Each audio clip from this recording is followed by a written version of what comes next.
नमस्कार दोस्तों, ocean network में आपका स्वागत है। कल 26 फरवरी है और 26 फरवरी कई मायने में बड़ी महत्वपूर्ण है। एक तो राहुल गांधी विदेश यात्रा पर निकल रहे हैं अपनी इस जोड़ो-तोड़ो यात्रा को बीच में छोड़ कर के और कई दिन बाहर रहेंगे और सुनते हैं कि फिर से कैम्ब्रिज में लेक्चर दे कर के वापस लौटेंगे और जब-जब ये इस तरह के अवसरों पर विदेश यात्राएँ करते हैं, तो हमारे आपके जैसे लोगों के ज़रूर कान खड़े होते हैं और छठी इंद्रिय जो है वो काम करना शुरू करती है कि इसी समय क्यों? और जब-जब ये विदेश यात्रा से लौटते हैं तब-तब कुछ ना कुछ तो कांड होता है। तो इस बार भी सबकी निगाहें टिकी हुई हैं और इसलिए भी ये अहम है क्योंकि लोकसभा चुनाव की घोषणा में अब 1 महीने का समय भी पूरा बचा नहीं है। ये विदेश यात्रा पर क्यों जा रहे हैं, आगे चल कर के इसका इंडिकेशन भी आपको देंगे। लेकिन 26 फरवरी यानी अरविंद केजरीवाल को ईडी के सामने पेश होना है। 7वां समन उनको 26 फरवरी के लिए ही मिला था। तो सबकी निगाहें इस पर हैं। अरविंद केजरीवाल इस बार भी बहाना करते हैं या सीधे-सीधे ईडी के समक्ष पेश हो जाते हैं, जिसकी उम्मीद ना के बराबर है। और उसके बाद ईडी क्या करती है इनके साथ, इस पर भी सबकी निगाहें रहेंगी। और 26 फरवरी ही जो ये आंदोलनजीवी हैं, संयुक्त किसान मोर्चा, वो नहीं जो शंभू बॉर्डर पर बैठे हुए हैं, वो तो 2 ढाई किसान यूनियन है पंजाब की, जो वहाँ पर बैठी हुई हैं पिछले 10-12 दिन से। संयुक्त किसान मोर्चा यानी जो 13 महीने यहाँ दिल्ली में धरना देकर के बैठ गया था, उसने ऐलान किया है कि 26 फरवरी को देश भर के किसान अपने ट्रैक्टर्स का मार्च निकालेंगे और वो भी हाईवे पर निकालेंगे। क्योंकि पंजाब हरियाणा हाई कोर्ट ने पिछले दिनों ये आदेश दिया है कि मोटर व्हीकल एक्ट के तहत आप ट्रैक्टर ट्रॉली हाईवे और एक्सप्रेसवे पर लेकर के नहीं आ सकते और सरकारों को ये पूरा अख्तियार है, अधिकार है कि वो चालान करें, ऐसे व्हीकल्स को जब्त करें। ये हाई कोर्ट ने भले ना कहा हो, लेकिन ये अंडरस्टूड है। अगर हाई कोर्ट ने कह दिया कि ट्रैक्टर ट्रॉली आप मोटर व्हीकल एक्ट के तहत हाईवे, एक्सप्रेसवे पे लेकर के नहीं आ सकते और आप फिर भी लेकर के आते हैं, तो आपके व्हीकल जब्त किए जा सकते हैं, उनका चालान किया जा सकता है। और देखना बड़ा दिलचस्प होगा कि 26 फरवरी को यानी कल क्या सीन बनता है और क्या ये दिल्ली तक पहुंचने की कोशिश करेंगे, हिमाकत करेंगे?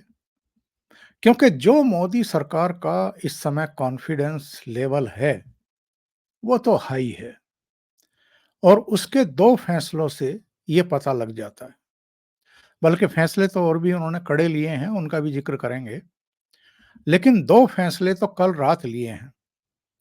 एक फैसला तो ये लिया है कि दिल्ली को जोड़ने वाले जितने भी हाईवेज़ थे या सड़कें थी, वो चाहे सिंधु बॉर्डर पर हो, यानी कुंडली वाला जो कुंडली से आगे जो सिंधु बॉर्डर जहाँ पर इन्होंने 13 महीने तक वो गदर काटा था, चाहे टीकरी बॉर्डर हो, जो बहादुरगढ़ से लगा हुआ है, इन सब के रास्तों को कल रात से ही दिल्ली पुलिस ने खोलना शुरू कर दिया। ये 13 फरवरी से ही बंद किए हुए थे और 6-6, 7-7 लेयर लगा करके बैरिकेड और दूसरे तार वगैरह, कटीले तार और दूसरी तमाम चीज़ें लगा करके इनको पूरी तरीके से बंद किया गया था आवागमन के लिए। लेकिन कल रात से उनको उनका उनकी जो सर्विस रोड है, उसको व्हीकल के आवागमन के लिए खोल दिया गया है। ये एक बड़ा फैसला है, मैं कहूँगा कि दिलेरी वाला फैसला है और नंबर 2, 7 जिलों में हरियाणा के जो इंटरनेट बंद किए गए थे और 13 फरवरी से लगातार बंद आ रहे थे, 21 फरवरी को फिर से वो बंद कर दिए गए थे। वो इंटरनेट बहाल कर दिए गए 25 फरवरी की सुबह से। यानी इंटरनेट बहाल किए हैं सरकार ने और रास्ते आवागमन के लिए खोल दिए हैं।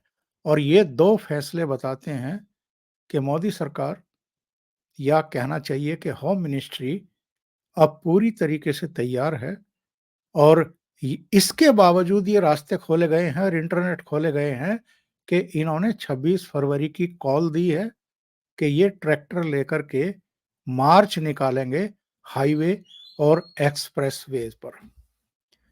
तो ये तो हुए हैं 2-3 बड़े फैसले। और मोदी सरकार ने खास तौर से जो खालिस्तानी तत्व, जो ये 13 फरवरी से जो कारस्तानियाँ चल रही थी, नारेबाजियाँ चल रही थी, बयानबाजियाँ चल रही थी, और बयानबाजी क्या, कि अगले 2-3 साल में आपको खबर मिलेगी कि मोदी को मार दिया गया।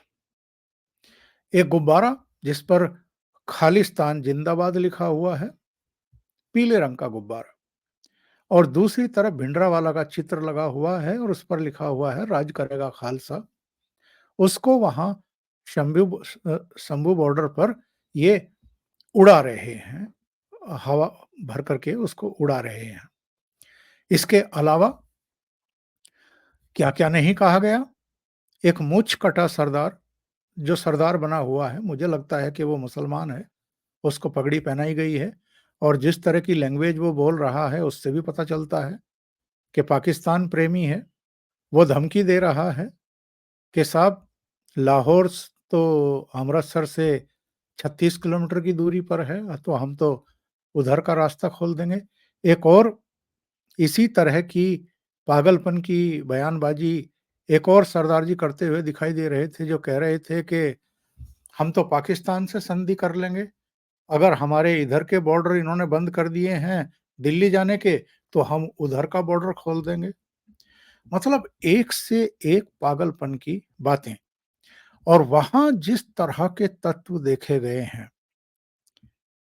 13 फरवरी से लेकर के और 21 फरवरी तक भी, और जिस तरह की बयानबाजी हुई है, जिस तरह के उपकरण लेकर के ये वहां पहुंचे थे, आप बैरिकेड हटाने के लिए, तोड़फोड़ करने के लिए, सामने जो फोर्स खड़ी हुई है हरियाणा की और अर्धसैनिक बल खड़े हुए हैं, उनको डराने के लिए पॉकलैंड मशीनें आप ले आए, जेसीबी आप ले आए।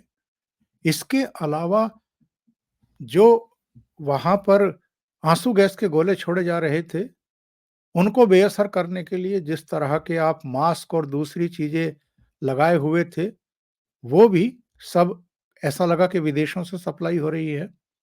और जिस तरह की जबान का उपयोग दुरुपयोग किया जा रहा था, और जो खनौरी बॉर्डर पर पराली में इन्होंने आग लगा करके जिस तरीके से मिर्चें झोंकी, और हरियाणा पुलिस और अर्धसैनिक बलों को सांस लेने में भी दिक्कत आई, आंखों में भी दिक्कत पेश आ गई, और उसके बाद जो उन पर गंडासों से अटैक किए गए, ये सारी हरकतें, ये सारी चीजें, ये सारी बयानबाजी, ये सारी तैयारियां ये शो करती हैं कि ये किसान तो कहीं से भी नहीं है। और इस बार पंजाब के भी जो आम किसान हैं और जो दूसरी किसान यूनियन है, उनका भी इनको किसी भी तरह का कोई सपोर्ट नहीं था। ना फिजिकल सपोर्ट, ना पैसे से, ना मोरली, ना दूसरे तरीके से। और बस कुछ हैं जो बात तो एमएसपी की कर रहे हैं, यानी मास्क तो एमएसपी का लगाए हुए हैं, लेकिन इनकी मांगों को अगर देख लें, वो जो 12-13 मांगे इन्होंने भारत सरकार को दी है, तो कोई भी सरकार आ जाए वो उनको मान ही नहीं सकती है। इकोनॉमी को बर्दाश्त बर्बाद कर देगी अगर कोई भी सरकार इनकी ये बात मान ले। लेकिन साहब, बेशर्मी दूसरे लोगों की भी देखिए। और इनकी बेशर्मी का खुलासा करने से पहले मैं आपको एक वीडियो दिखाना चाहता हूं और इस वीडियो में जो कुछ कहा जा रहा है उसको जरा ध्यान से सुनिएगा। क्या कहा जा रहा है? ये शंभू बॉर्डर के उस पार की वीडियो है, क्योंकि हरियाणा सरकार ने और मैं तो कहूंगा कि केंद्र सरकार की सख्ती ने इनको शंभू बॉर्डर से अंबाला की तरफ तो आने से पूरी तरीके से रोक दिया गया। इन्होंने 2-3 बार प्रयास किया, 2-3 बार ही हरियाणा पुलिस ने, अर्धसैनिक बलों ने, केंद्रीय बलों ने इनको वहीं पर रोक दिया और इनकी तमाम धमकियां और तमाम जो इनके मंसूबे थे कि दिल्ली को जाकर के बंधक बनाएंगे, और बहुत बड़ी साजिश थी जिसके खुलासे अब हो रहे हैं कि किस तरीके से ये चारों तरफ से आने वाले थे। बस से भी आने वाले थे, कारों से भी आने वाले थे, ट्रेन से भी आने वाले थे। यहाँ भी अंदर से भी कुछ तैयारियां थी और प्रधानमंत्री आवास को घेरने की योजना थी, कुछ मंत्रियों के आवास घेरने की योजना थी। एक तरीके से दिल्ली को कब्जे में करके ये लोग बैठते और फिर ब्लैकमेल करने की कोशिश करते कि ये मानिए, ये मानिए, ये मानिए, और फिर से वही तमाशा होता जो 26 जनवरी को इन्होंने लाल किले पर उस समय किया था। और सूचना तो और भी आगे की है। सूचना तो ये है कि तब तक ये राहुल गांधी भी अपनी भारत जोड़ो न्याय यात्रा पूरी करके दिल्ली लौट आते और फिर इनके बीच पहुंचते। लेकिन बहुत सारी जो साजिशें हैं, जो योजनाएं हैं, वो फलीभूत होने से पहले ही इस बार केंद्र की सख्ती ने इनके मंसूबों पर, और जो विदेशों में बैठी हुई ताकतें हैं, जॉर्ज सोरोस से लेकर के और वो पन्नू सन्नू जितने भी हैं, उन सबके मंसूबों पर एक तरीके से पानी फेर दिया है। और जिस तरह की इनकी मरम्मत हुई है खनौरी बॉर्डर पर, जो इन्होंने हरकत की थी, जो पराली में आग लगा करके मिर्चें झोंकी थी, उसके बाद जो हरियाणा पुलिस ने और अर्धसैनिक बलों ने इनकी मजम्मत की है, इनकी जो छिताई-कुटाई की है, उसके बाद इनके हौसले पस्त हो गए थे। अब ये शंभू बॉर्डर के उस तरफ ठीक उसी अंदाज में डेरे तंबू लगा करके, ट्रैक्टर ट्रॉलियां सड़क के दोनों तरफ खड़ी करके इंतजार कर रहे हैं अगले आदेश का, अपने आकाओं के आदेश का, कि साहब तब ये कोई एक्शन करें। पर अभी तो इन्होंने कहने को 29 फरवरी तक अपना दिल्ली कूच स्थगित कर दिया है। ये उसी तरीके से वहां भी अब डेरे तंबू गाड़ लिए हैं इन्होंने, जैसे इन्होंने गाजीपुर बॉर्डर पर, टीकरी बॉर्डर पर, सिंधु बॉर्डर पर, कुंडली बॉर्डर पर गाड़ करके 13 महीने का आंदोलन चलाया था। लेकिन सेंट्रल गवर्नमेंट ने कम से कम इस बार की सख्ती दिखा करके, जो एक साजिश थी भारत के भीतर भी कुछ पॉलिटिकल पार्टियों के नेताओं की, ऐसे लोग भी जिनकी जिनके सिर पर गिरफ्तारी की तलवार लटकी हुई है, या जिनको लगता है कि लोकसभा चुनाव से पहले कुछ ऐसा करो कि फायरिंग वायरिंग हो जाए, 10, 20, 50 लोग मर जाएं, मोदी सरकार को बदनाम करो, किसान विरोधी, गरीब विरोधी, मजदूर विरोधी हल्ला मचा करके साबित करो, और उसके बाद जो है फिर दिल्ली की सत्ता पर किसी तरीके से काबिज हो जाओ, या नरेंद्र मोदी को कम से कम बहुमत से पहले रोकने का इंतजाम कर दो। उन सबको भी गहरा धक्का लगा है। और जिस वीडियो की मैं बात कर रहा था, जरा इसकी कमेंट्री सुनिए, ये क्या कह रहे हैं। तेरे को क्या लगता था कि नहीं लौटेंगे? गलत। जब तक तोड़ेंगे नहीं तब तक छोड़ेंगे। बहुत लंबा दंगल चलेगा रे तोर हमारा। यार है? जब तक तोड़ेंगे नहीं तब तक छोड़ेंगे नहीं, और बहुत लंबा दंगल चलेगा। और जिस लैंग्वेज में ये बात की गई है इस रिकॉर्डिंग में, आप समझ लीजिए कि इसके पीछे कौन-कौन सी ताकतें हैं, कहाँ-कहाँ बैठी हुई ताकतें हैं। ये केवल मोदी सरकार को तोड़ने की बात नहीं कर रहे हैं, ये भारत को तोड़ने की बात कर रहे हैं। और जो-जो पॉलिटिकल पार्टियाँ चुनाव से ठीक पहले ये जो साजिश दिखाई दे रही है, इसका समर्थन कर रही हैं या नेता कर रहे हैं, उनके मंसूबे क्या हैं, ये अब समझने में ज़्यादा परेशानी किसी को होनी नहीं चाहिए। अभी ये राहुल गांधी, प्रियंका वाड्रा, अखिलेश यादव आज तीनों मंच पर दिखाई दे रहे थे एक साथ उत्तर प्रदेश में। आगरा, आगरा के बाद अलीगढ़ और वहाँ पर भाषणबाजी हो रही थी। राहुल गांधी क्या कह रहे हैं कि हम सत्ता में आते ही 1 मिनट नहीं लगाएँगे एमएसपी की कानूनी गारंटी देने में। एमएसपी की कानूनी गारंटी देने में 1 मिनट नहीं लगाएँगे। हैरत होती है, कितनी गैर ज़िम्मेदाराना बयानबाज़ी इन लोगों की तरफ से होती है और ये किस तरीके से अलग-अलग वर्गों को भड़काने, उकसाने और बाँटने की साजिशें रच रहे हैं। ये समाज को भी बाँट रहे हैं, ये देश को भी आग लगाने की कोशिश कर रहे हैं। इस तरह के बयान पिछड़ों के बारे में, दलितों के बारे में, महिलाओं के बारे में, मीडिया के बारे में ये लगातार दे रहे हैं। ये आप एक ज़रा नोटिफ़िकेशन देखिए भारत सरकार का, government of India, ministry of agriculture और इसमें एक प्रश्न पूछा गया था 2010 में और इसमें साफ तौर पर ये जानकारी दी गई थी कि एमएस स्वामीनाथन आयोग और उसके ऊपर जो कमेटी, उसकी जो रिकमेंडेशन थी एमएसपी को लेकर के, यानी लागत और लागत का 50% लाभांश, उसको सरकार ने रिजेक्ट कर दिया है, उन सिफारिशों को रिजेक्ट कर दिया है। 2010 में किसकी सरकार थी? प्रधानमंत्री कौन थे? डॉक्टर मनमोहन सिंह। इन्हीं की सरकार थी, राहुल गांधी की और इनकी मम्मी की सरकार थी। तो 2010 में आपने यानी आपकी सरकार ने स्वामीनाथन आयोग की रिकमेंडेशन को खारिज क्यों किया था? रद्द क्यों कर दिया था?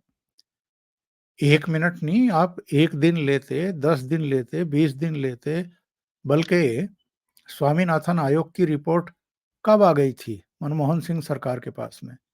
2006 में। और कब तक इनकी सरकार रही?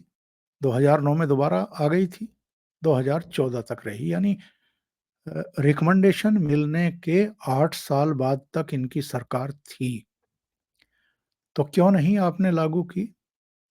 क्यों कानूनी गारंटी नहीं दी? और अब तो ये पंजाब में जितने भी दिखाई दे रहे हैं, सब पगड़ीधारी हैं, सिख हैं। उस समय तो प्रधानमंत्री भी सिख ही था। तो सिख प्रधानमंत्री ने इन पंजाब के सिख किसानों की, अगर ये किसान हैं तो, इनमें अधिकांश खालिस्तानी तत्व हैं।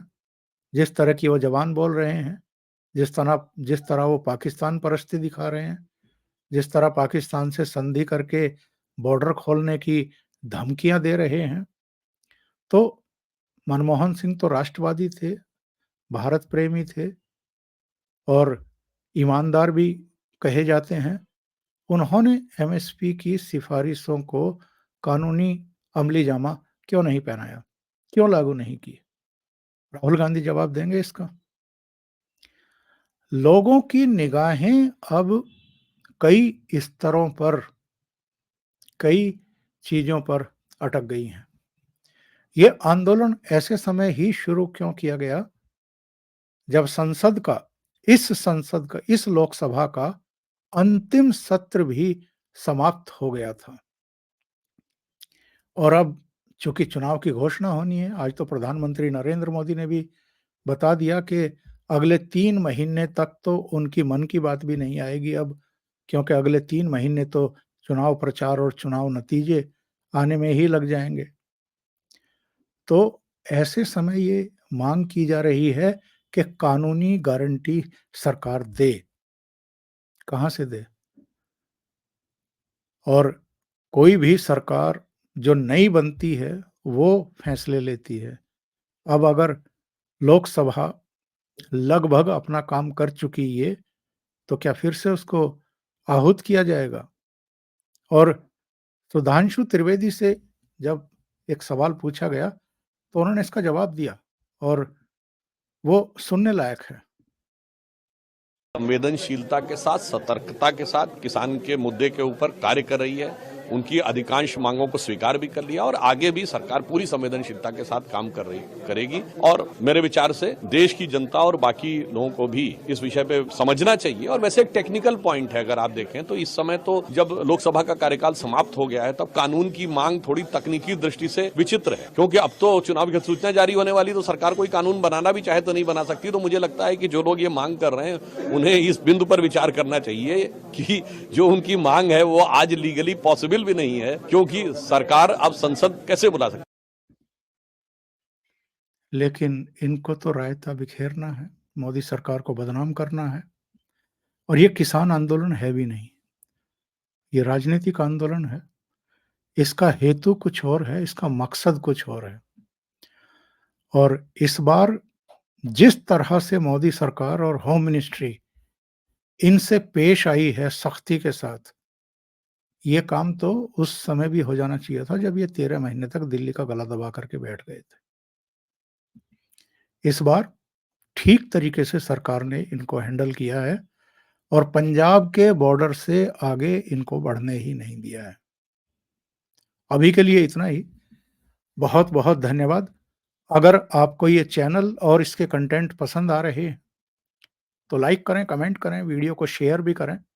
अभी तक अगर आपने ये चैनल सब्सक्राइब नहीं किया है, तो सब्सक्राइब कर लें और साथ में लगे बेल आइकॉन को दबा दें, ताकि आगे आने वाले वीडियो और उनके नोटिफ़िकेशन आप तक पहुँचते रहें। आप अगर कुछ कंट्रीब्यूट करना चाहते हैं, तो नीचे लिंक दिए गए हैं, आप कंट्रीब्यूट भी कर सकते हैं। बहुत-बहुत धन्यवाद। नमस्कार।